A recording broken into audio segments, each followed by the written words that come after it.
Hello बच्चों, let's read the given question. The question says, if the distance traveled by a body is zero, its displacement. Option A must be zero, option B may be zero, option C never zero, option D more than zero. So इस question का जो key concept we need to understand is the concept of distance and displacement. So distance and displacement इन दोनों के बीच में क्या difference है, that we will be discussing for solving this question. तो सबसे पहले हम बात कर लेते हैं distance की. So distance is basically, it is defined as, it is the actual path length, it is the actual path length traveled by the body, it is the actual path length traveled, ठीक है, by body. इसको हम बोलते हैं distance. And distance जो है basically it is a scalar quantity, ठीक. तो अब बात कर लेते हैं displacement की. Displacement first we will define and then we will discuss के क्या होता है exactly. Displacement की बात करें, so it is the shortest distance between, it is the shortest distance between initial and final position of body.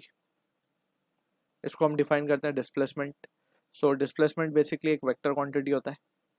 अब यहाँ पे we need to understand, let's suppose we have a body जो कि एक point A पे है. अब वो ए से बी पे जाती है पहले, ठीक.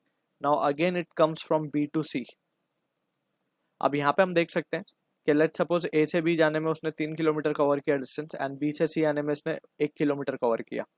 सो टोटल एक्चुअल में वो पाथ कितना उसने ट्रेवल किया है, तो उससे हम निकाल सकते हैं distance. So actual path length अगर हम देखें, so it is 4 kilometre. 3 kilometre A से बी जाने में, इसको इस तरीके से लिखें, 3 किलोमीटर प्लस बी से सी आने में 1 किलोमीटर, यानी कि टोटल वो चला है 4 kilometre. So this is the distance. अब हम बात करें डिस्प्लेसमेंट की. तो displacement on the other hand यहाँ पे हम देख सकते हैं, जैसे हमने डिफाइन किया, it is the shortest distance between initial and final point. A हमारा इनिशियल पॉइंट है, सी हमारा फाइनल पॉइंट है.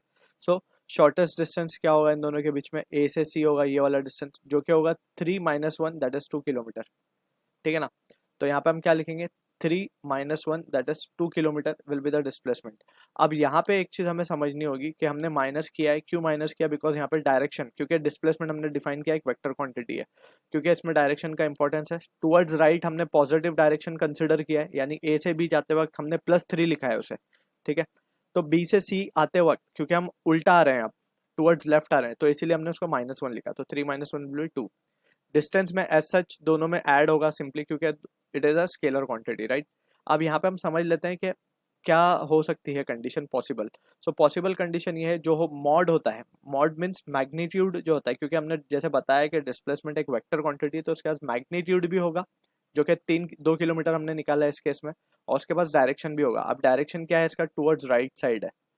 डिस्प्लेस कहाँ हुई है बॉडी एक्चुअली में, finally it is getting displace towards right side, यानी कि सी पॉइंट जो है हमारा वो राइट साइड में है ए से, ठीक है ना. तो टुवर्ड्स राइट हमने लिख दिया, तो यानी कि इसके पास 2 किलोमीटर का मॉड है, मैग्नीट्यूड है, और उसका डायरेक्शन है टुवर्ड्स राइट. सो इसका मॉड जब हम लिखेंगे, तो डिस्प्लेसमेंट का मॉड हमेशा छोटा होगा, या कम से कम इक्वल होगा डिस्टेंस के. हम देख भी सकते हैं यहाँ पे 4 किलोमीटर है, यहाँ पे डिस्टेंस डिस्टेंस 4 है, डिस्प्लेसमेंट 2 है, यानी कि डिस्टेंस से कम है displacement.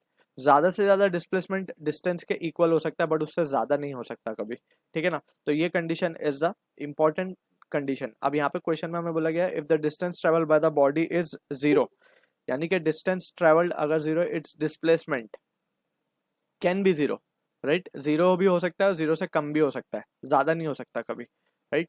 So maybe 0 will be the answer for this question. I hope you understood the solution. All the best.